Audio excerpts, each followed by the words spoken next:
राधे नमस्कार friends and families. मैं प्रणीता गिरी फिर से आपके बीच में। आज हम जानेंगे हमारी बॉडी में जब ब्लड में वसा का स्तर बढ़ जाता है तो इसके कारण क्या होते हैं और ये किस लक्षण के रूप में और किस बीमारी के रूप में प्रकट होता है और इसका सॉल्यूशन हम क्या निकाल सकते हैं, इसके बारे में जानेंगे कि जब हमारी बॉडी में कोलेस्ट्रॉल का स्तर अर्थात कि वसा का स्तर जब बढ़ जाता है तो उसका सबसे पहला रीज़न होता है हमारी इम्प्रॉपर डाइट जो होती है, असंतुलित आहार होना। और नेक्स्ट बात करेंगे जेनेटिक रीजंस भी होते हैं। फिर उसके बाद में आता है कि हमारी जो इनबैलेंस जो है अस्वास्थ्यकर जीवन शैली है, अनहेल्दी लाइफस्टाइल है, हाई ब्लड प्रेशर और डायबिटीज़ भी इसका कारण बन सकते हैं। कोलेस्ट्रॉल बढ़ने के कुछ लक्षण हैं जिसमें कि वजन बढ़ना, त्वचा में बदलाव आना। आप देखेंगे जिनका कोलेस्ट्रॉल का स्तर बढ़ जाता है तो बॉडी में छोटे छोटे फेस में या बॉडी के किसी भी हिस्से में बबल्स के रूप में हमको एक दिखने लगता है। त्वचा में कलर चेंज हो जाता है, स्किन अलग से दिखती है जैसे कि आप स्क्रीन पे देख पा रहे हैं। नेक्स्ट होती है इसमें थकान बढ़ जाती है क्योंकि ऑक्सीजन प्रॉपर सप्लाई नहीं हो पाता चर्बी बढ़ जाने की वजह से। फिर आता है नेक्स्ट सर दर्द, हेडेक, सीने में जलन होना, सीने में दर्द होना, पैरों में दर्द होना, नाखूनों में बदलाव होना। नाखून देखेंगे आपकी अनहेल्दी हो जाते हैं, उनमें दरारें आती हैं, उनका कलर भी चेंज हो जाता है। तो ये सारी समस्याएं लक्षण जो है हमको दिखते हैं। अब उनसे हमको क्या क्या प्रॉब्लम आगे और हो सकती है। सबसे मेन कॉज है इसका हार्ट अटैक के रूप में या हार्ट डिजीज़ के रूप में हमको देखने के लिए मिल सकता है, जिसमें धमनियों में ब्लॉक जम हो जाता है। मतलब कि वसा जो है गाढ़ा गाढ़ा जम करके वो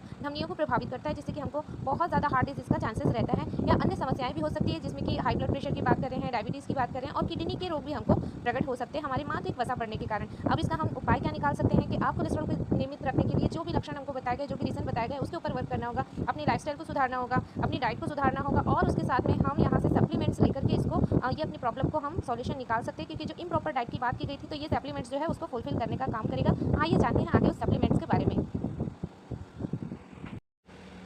पिछली क्लिप में हमने देखा कि हाई कोलेस्ट्रॉल के बारे में बात कर रहे थे हम, तो यहाँ पे देख सकते हैं आप उसका सॉल्यूशन आपके स्क्रीन के सामने है, जो कि वेलकम सी बुकथॉन juice super antioxidant juice. Super antioxidant क्यों है आइए हम जानेंगे। क्योंकि ये एक अकेला जूस जिसमें कि omega, vitamin, fibre, skin and hair care, heart care, blood sugar और इम्यूनिटी को बिल्ड करने का काम ये अकेला जूस करता है। इसके बहुत सारे मल्टीफंक्शनल है। क्यों, इसमें ऐसे क्या तत्व पाए गए हैं आप देख सकते हैं, नैनो कर्क्यूमिन और सी बुकथॉन। आइए सबसे पहले सी बुकथॉन के बारे में जाने कि ये क्या है। ये हिमालय के लद्दाख क्षेत्र में पाई जाने वाली एक बेरी है जो कि मल्टी पर्पस हमारे यूज आती है। क्यों, क्योंकि ये बहुत सारे विटामिन, प्रोटीन्स, मिनरल से मिलकर के बना हुआ ये नेचुरल चीज़ है। जिसमें विटामिन की बात करें तो B1, B2, K, C, A and E और फॉलिक एसिड जैसे तत्व पाए गए हैं। 60 से ज़्यादा एंटीऑक्सीडेंट्स तत्व इसमें है, 20 से ज़्यादा मिनरल्स इसमें, एक हेल्दी और फैटी एसिड इसमें पाया गया है जो कि हमारे हेल्थ को बहुत अच्छा बिल्ड करता है और यहाँ से पावर हाउस हमारे बॉडी में बना करके रखता है। जी हाँ, न्यूट्रिशन की बात करें तो बहुत सारे भरपूर इसमें न्यूट्रिशन है और एक स्ट्रॉन्ग एंटीऑक्सीडेंट के रूप में ये हमारे ऊपर काम करता है। इसमें आप देख सकते हैं ओमेगा 3, 6, 7 एंड 9 पाया गया है जो कि प्योर वेजिटेरियन फॉर्म में है। ओमेगा इसमें कोई भी नॉन वेजिटेरियन चीज़ नहीं यूज़ हुई है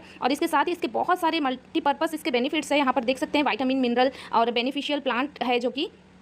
और नेक्स्ट हम बात करें तो नैनो कर्क्यूमिन की, जैसे कि दादी नानी के ज़माने से हम हल्दी का बेनिफिट समझ में आता है हमको कि हमारे बॉडी में छोटी मोटी टूट फूट चोट लगने पर हल्दी का यूज़ किया जाता था, जो कि एक अच्छा एंटीऑक्सीडेंट के रूप में ये काम करता है। और यहाँ पर देख सकते हैं कि उसी का निचोड़, उस हल्दी का निचोड़ निकाल करके नैनो कर्क्यूमिन के रूप में उसको यहाँ से बनाया गया है, जो कि शानदार हमारे बॉडी के ऊपर में ये बहुत अच्छी तरीके से काम करता है। और इसी तरीके से देखेंगे कि ये नॉन टॉक्सिक होता है और बहुत सारे इसमें और लो कॉस्ट भी होता है इसका। तो आइए जानते हैं कि वाइट रिकी सी बुकथॉन जूस हमारे लिए क्यों ज़रूरी है। ऑल नेचुरल इंग्रीडियंट्स आप देख पा रहे हैं, केवल 2 ही नेचुरल इंग्रीडियंट्स है जिनसे मिल करके ये बना हुआ है और सुपर उसके बेनिफिट्स है यहाँ पर बताए, क्वालिटीज है उस सोर्स में। और यहाँ से GMP का और ISO का सर्टिफाइड इस प्रोडक्ट को मिला हुआ है। ये हमारे इम्यून को बिल्ड करने के लिए ज़बरदस्त काम करता है, हमारे सेल्स के ऊपर में जाकर के काम करता है, हमारी बॉडी में जो एंटीबायोटिक का काम करता है, ये एंटी इन्फ्लामेट का काम करता है और विटामिन और मिनरल का भरपूर स्रोत है। तो इसको हमारे प्रॉपर अपनी हेल्थ डाइट में शामिल करना बहुत ज़्यादा इंपॉर्टेंट है, क्योंकि इसके जो बेनिफिट्स है यहाँ पर आप देखिएगा कितने सारे बेनिफिट्स है। तो मुझे नहीं लगता कि ये किसी पर्टिकुलर एक रोग के ऊपर में काम करेगा, इसलिए कहा जा रहा है कि आप इसको अपने प्रॉपर डेली हेल्थ डाइट में शामिल करें, क्योंकि ये हमारे बॉडी को रिजेनरेट करने का काम करता है, हमारे सेल्स को हेल्दी रखने का काम करता है, हमारे एनर्जी को बूस्ट करता है, हमारे स्ट्रेस के लेवल को कम करता है, हमारे ब्लड को प्यूरिफाई करता है, हमारे इम्यून सिस्टम को बिल्ड करता है और हमको वेलबींग, हमको अच्छा हैप्पी हेल्दी रखने के लिए ये मदद करता है। एंटीऑक्सीडेंट तत्व है इसमें। और यहाँ पे देख पा रहे हैं कि असिस्ट इन एंटीग्यू फैटिग्यू एंड वीकनेस, जो हमारे वीकनेस का प्रॉब्लम है उसको सॉल्व करता है। इस प्रकार से यहाँ पे मल्टीपल इसके बेनिफिट्स है यहाँ पर आप देख सकते हैं, जो हमारे reduce the risk of developing cancer, जो कैंसर के तत्व को डेवलप करता है उसके रिस्क को कम करने का काम करता है, एनर्जी को जबरदस्त रूप से ये बिल्ड करता है, हार्मोन की डेफिशिएंसी को हमारे ये मेंटेन करके रखता है। और यहीं पर देखेंगे कि प्री मेच्योरिटी जो होती है, रिड्यूस कैंसर और premature onset of age related disease, जो समय के हिसाब से हमारे बॉडी में जो कोई रोग पैदा होने का जो एक आता है कि इस समय तक ये रोग हो जाता है, उस समय तक के इस एज तक के ये रोग, तो वो सारी चीज़ों को भी ये एक अकेला जूस हैंडल करके रखता है, वो सारी चीज़ों से हमको बचा के रखता है। तो आप लोग सोचिए कि ये हमारे लाइफ में कितना ज़्यादा इंपॉर्टेंस रखता है। बाकी आप बहुत समझदार हैं, इसे ज़रूर अपनी डेली लाइफ के रूटीन में, आप अपनी डेली डाइट में इसे शामिल करेंगे। इसी के साथ में आपके हेल्दी एंड हैप्पी लाइफ के लिए मैं विश करती हूँ। सो राधे राधे, थैंक यू।